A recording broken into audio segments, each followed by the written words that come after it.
ಅದು ಎಷ್ಟು ಮಟ್ಟಿಗೆ ಸಾಧ್ಯ ಆಗುತ್ತೆ, ಎಷ್ಟು ಮಟ್ಟಿಗೆ ಆಗಲ್ಲ ನಮಗೆ ಗೊತ್ತಿಲ್ಲ. ಆದರೆ ನಾವೇನು ಮಾಡಬೇಕು ಅಂದರೆ ಒಂದು ಪ್ರಾಮಾಣಿಕ ಪ್ರಯತ್ನ. ಇದು ಒಂದು ಪ್ರಾಮಾಣಿಕ ಪ್ರಯತ್ನ ಮಾಡಿದ್ರೆ ಇದು ನಾವೇನು ಹೊಸ್ತು ಮಾಡ್ತಾ ಇಲ್ಲ. ಇವರೆಲ್ಲ ಮಾಡಿದ್ದನ್ನು ನಾವೆಲ್ಲರೂ ಜೊತೆಗೆ ಸೇರಿ ಅದನ್ನು ಮುಂದುವರಿಸ್ತಾ ಇರುತ್ತೆ. ನಾವು ಪ್ರಾಮಾಣಿಕ ನಮಗೇನು ಲಾಭ ಕೊಡುತ್ತೆ ಅಂತ ಅಲ್ಲ, ನಮ್ಮ ಮಕ್ಕಳಿಗೆ ಏನಾಗುತ್ತೆ, ನಮ್ಮ ಮೊಮ್ಮಕ್ಕಳಿಗೆ ಏನಾಗುತ್ತೆ, ನಾವು ನಿಜವಾದ ಭಾರತದ ಮತ್ತು ಕರ್ನಾಟಕದ ಒಂದು ಆದರ್ಶವಾದ ಸಮಾಜ ಏನು ಆ ದಿಕ್ಕನ್ನು ಹೋದರೆ ಖಂಡಿತ ಸಾಧ್ಯ ಇದೆ. ಸೊ ಆ ದಿಕ್ಕನ್ನು ನಾವು ಒಂದು ರೀತಿ ಅದನ್ನು ಮುಂದುವರ್ಸೋಣ.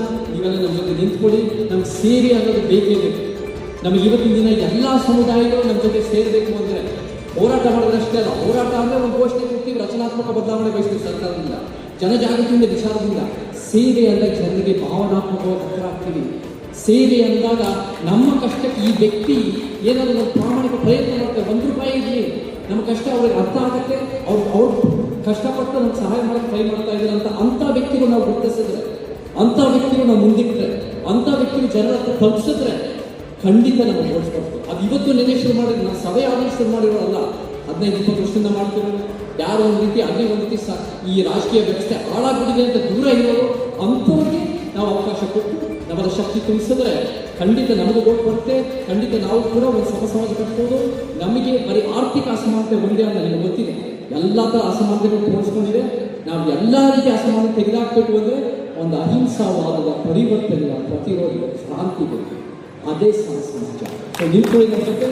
ಧನ್ಯವಾದ ಸಲ್ಲಿಸ್ತೀನಿ.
ಹಿರಿಯರೇ, ಸ್ನೇಹಿತರೆ, ಇವತ್ತು ನಮ್ಮ ರಾಜ್ಯ ಮಟ್ಟದ ಸಮಾನತೆ ಸಭೆಗೆ ನೀವೆಲ್ಲರೂ ಕರ್ನಾಟಕದ 224 ಕ್ಷೇತ್ರಗಳಿಂದ ನೀವು ಬಂದಿರೋದಕ್ಕೆ